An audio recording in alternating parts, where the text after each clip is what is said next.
Hello and welcome to my second video on this persuasive writing topic. War is a necessary evil. Write a speech to deliver to the Houses of Parliament based on your reaction to this statement. So this is a typical exam question. It invites you to write in a really formal tone, and that helps you get top marks. So I shall be exploring why this did so well, but also why it didn't get higher. We fight for king and country, for God, for equality, for freedom. So here we have a triplet, although it's actually four things that we fight for. It's very powerful starting with a quotation like this, even if the quotation is made up. We have very good use of repetition here: for king, for God, for freedom, and it builds towards the alliteration of for freedom, which is picked up again with fight for. F's themselves are called fricatives. They're quite a powerful sound, as the name suggests, and it's aggressive.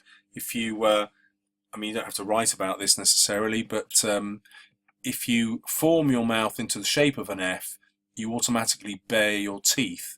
And that's why, biologically, many of our most aggressive words, for example, our swear words, start with the letter F, because it means we bare our teeth to the person we're speaking to. And that fits perfectly with the theme of aggression here. Very powerful again to start off with the direct address, which you'll see this writer uses immediately again with the next sentence to include everybody. And you have the alliteration again for king and country. So lots of techniques packed into the very beginning, and that's an easy way to convince the examiner that your writing deserves a really high grade. We use slogan after slogan, so again repetition, to try and convince ourselves that maybe the destruction of lives is justifiable. And so now we've got a contrasting pair here. So lives are being destroyed, and that's being contrasted with this idea that that can be justifiable, and the writer is trying to ridicule this idea. Yes, we can kill and destroy and eradicate, but what for? So again, a powerful triplet, a rule of three, and look at the choice of verb. So you'll be familiar with this if you watched my last video. This writer chooses really powerful verbs to make their point: kill, destroy, eradicate, and of course these verbs are skillfully deployed so that each one is worse than the last. To kill could be one person, to destroy is many people, to eradicate is everyone. So very well planned use of verbs, followed by the rhetorical question, which acts as a contrasting pair. So we can do all these things, but actually what is it for? To protect ourselves. Now here the use of inverted commas signals to the reader that the writer doesn't really believe this is a serious proposition. It's almost like being sarcastic. Think of it, if you like, as an emoji, this kind of use of quotation marks round words that you want to ridicule. Just look back over the centuries and you will find evidence that clearly this massacre of infinite numbers of lives has not protected us, but purely done the opposite. So we've got a powerful idea here with a contrasting pair again, and it's made more powerful by the long-term view. So we're not just looking back at the recent past, but over the centuries. Very emotive language again, not just killing, but the massacre. Not the massacre of people, but the emotive infinite numbers, and that, if you like, could count as a statistic as well, of lives has not protected us, but purely done the opposite. Now this writer's losing a little bit of control.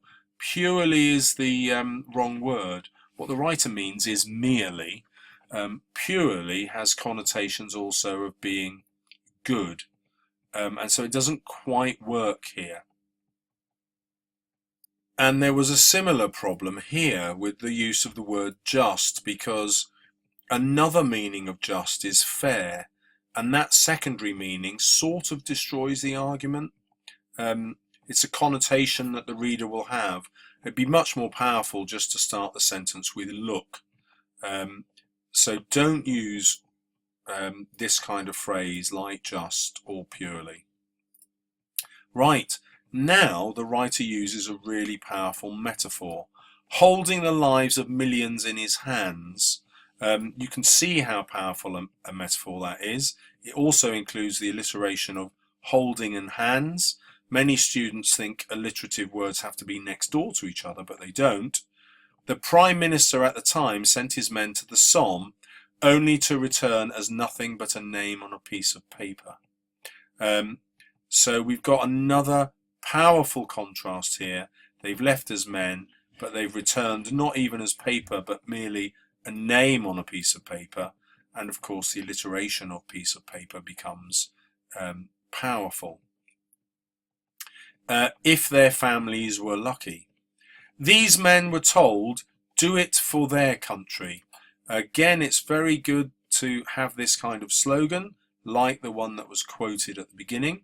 But there's a little bit of clumsiness here, because they wouldn't have been told those words. It would be, do it for your country. So you've got to beware of that when you're inventing a quotation. Whilst this might have convinced them, it is not ever possible to justify the unnecessary loss of life caused by that day and the years to follow. So that's quite powerful. Lots of emotive language in there. It's not ever possible. That's a very emotive term there. Unnecessary is fairly emotive. I would argue that loss of life is a little unemotive or not emotive enough. So waste, for example, would be more powerful, or throwing away of life. Probably waste is more powerful than that. And caused by that day, that sort of takes the responsibility away from the people who've made that decision. And so more powerful would be by that war, because that directly comes back to the idea that war is a necessary evil and becomes an opposing argument. The years to follow is powerful. I've mentioned this earlier. Thinking of the long-term consequences of what you're proposing is something that weaker students will not do. They will just look at the immediate consequence. Honourable Prime Minister. Look at the use of vocabulary here to try and get the Prime Minister on side, but also the listener. So you're not being disrespectful to the Prime Minister, even though you're completely disagreeing with this idea the Prime Minister has had that we should justify war. By labelling war as a necessary evil, you are purely contradicting yourself. So there's that word, purely. What you mean is fundamentally or fatally or ridiculously. Purely has the wrong connotations. You are also wrong. That's very powerful repetition of you, and the short sentence has a really powerful effect. You've gone from being very respectful with this long convoluted sentence and then brought the Prime Minister up short with this direct accusation that they're wrong. Again, you haven't insulted them here, so not you are ridiculous, you're being very formal, which makes your argument more powerful. You're not giving in to your strong emotions. War is not the evil, nor is the gun used to shoot innocent people, or even the bomb used to wipe out, that should be entire cities, I'm sorry about that, I dictated this to the iPad. The evil is the human who chooses to pull the trigger and light the fuse. So now we've got some really powerful imagery here. War is not the evil, that is a metaphor. Nor is the gun used to shoot innocent people, so that's not a metaphor, but we've got lots of emotive language here. with the people being innocent, or even the bomb used to wipe out entire cities. Wipe out, very emotive. You could have more emotive verbs than used. So the gun fired to slaughter innocent people. The bomb. I'm trying to think. What, we don't do anything violent with bombs, do we? We actually disguise the violence of bombs in our language. Dropping them doesn't sound that violent, but it is more violent than used. Targeted, I suppose, might be more violent. To wipe out entire cities, that is violent. The evil is the human who chooses to pull the trigger. So the human is a kind of scientific term. We might expect the human being, or actually the person, because when you're talking about a person, you mean the Prime Minister, and it would be odd to refer to him as the human rather than the person. So we wouldn't use human here. Who chooses to pull the trigger. Now that's a powerful verb, suggesting that the Prime Minister had the option to choose a more humane way, but chose not to. To pull the trigger and light the fuse. And so this is a little anecdote here, a little story about the Prime Minister who is choosing to go to war by pulling the trigger and lighting the fuse. But of course, he doesn't actually pull a trigger and he doesn't actually light a fuse. So this all works as metaphor. Two metaphors here, pulling the trigger and lighting the fuse. And they're brilliant metaphors because they link exactly to shooting, which we had here, and to bombing, which we had there. Life and the war in this case is about the choices we make.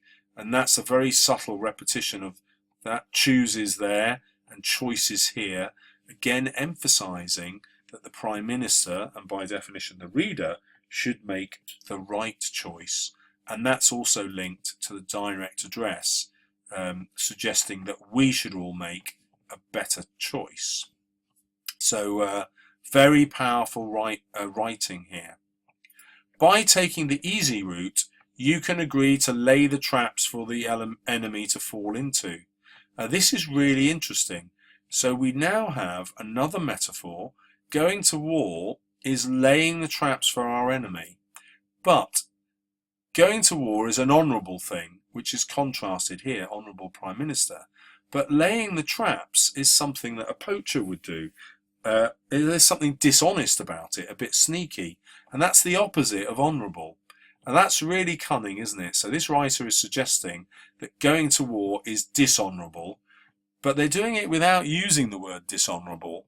They're using a really powerful metaphor in contrast.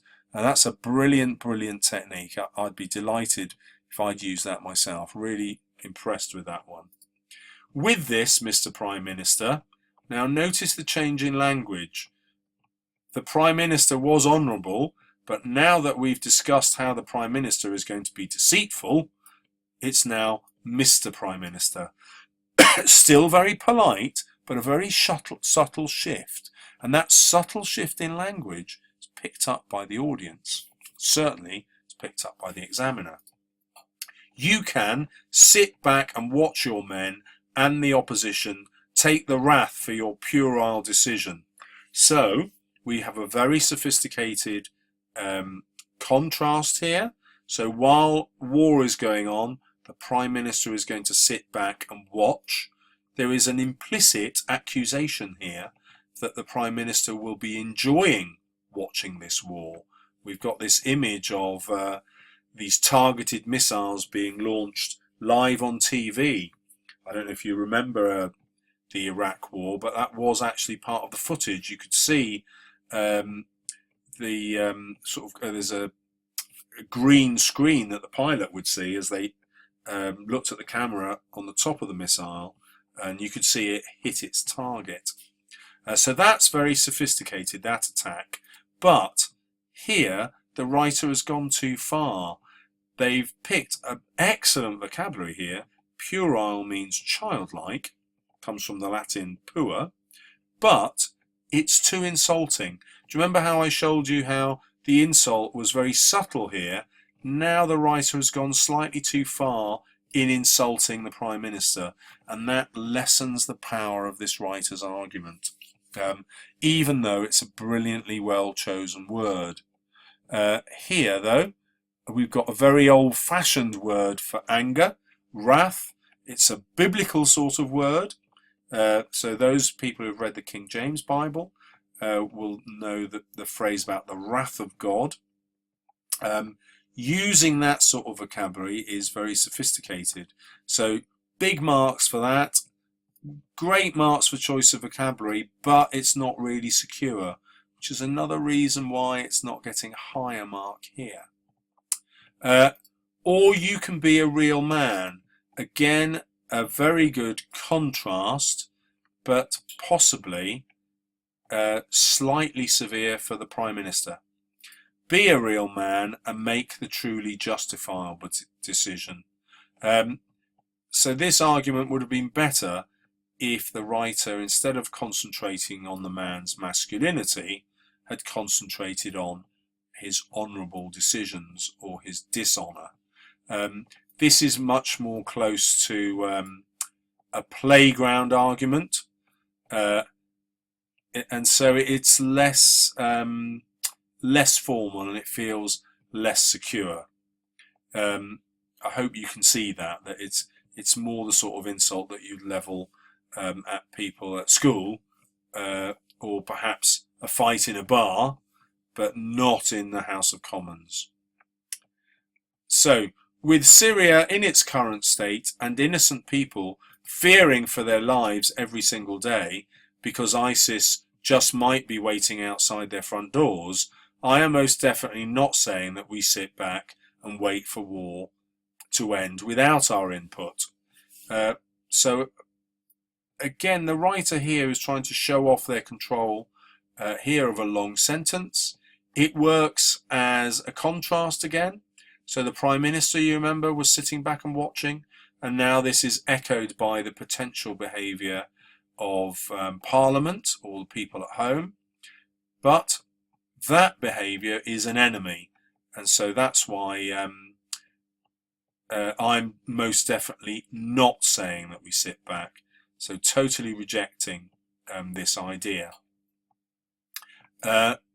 However, what I am proposing is that we do the justifiable thing. So you can see how this writer has now realised that that writing that we had up here has gone over the top, and returning to the idea of what's honourable and what isn't through the word justifiable, and make peace. At this point, Mr. Prime Minister, it would be very easy for you to question me. That's a very powerful thing to do. So you think of what your opponent will say, and you put that in your speech in order to dismiss it. So you anticipate your opponent's arguments, and then you say why that is wrong. Peace treaty? How do you suggest I get ISIL to listen to me about peace? If these thoughts have crossed your mind, you are not alone, for I also ask these questions. So very powerful way of diffusing it by saying, actually, yes, your objection is a reasonable objection. In other words, I don't think you're an idiot. So that brings the person who objects along with you. And remember, the reader will have this same objection. So that's a powerful thing to do. Despite all this questioning, we can choose to follow from example. And so we can look at the structure of this now. Do you remember this writer talked about choosing and choices earlier? And by referring back to that idea, you can see that the paragraphs are linked. The argument is linked. It's very well linked together like a chain. Greats such as Gandhi and Martin Luther King made the unthinkable happen. So now we've got very powerful use of language here. It's hyperbole here as well. We've got the alliteration again of greats, Gandhi. Very good use of facts and knowledge. I made this point in my last video. You do need general knowledge to answer these questions in English. If you don't read newspapers like The Guardian or study history, you will be at a disadvantage. So the Guardian app is free. Start reading. They changed the minds of people who said they never would. Using no guns or bombs or planes, again you've got the triplet, but words, then you've got the contrasting pairs. You can question and argue with my ideas all you want, so we're building up to a really good contrast. Emotive language, all you want. Creating an enemy, you can question, but I'm going to dismiss your idea. But you cannot disagree with Gandhi and Martin Luther King. It's a really powerful contrast. Well, you've been listening a long time. I'm not going to do the